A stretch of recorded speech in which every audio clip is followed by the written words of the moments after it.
What's happening, everybody? I'm Don the Car Guy. So here we have a 2003 Chevy Trailblazer, only 75,000 miles and in really good shape, but it's got a major problem with the instrument panel where the gauges aren't reading right. Let's fix it.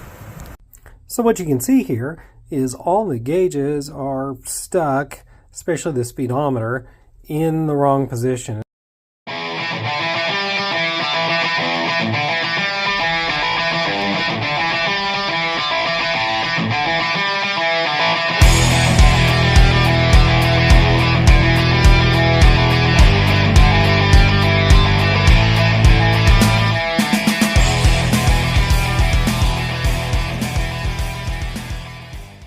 Quick little drive through the parking lot to show everything's working. It's wrapped up and ready to go. Thanks for watching.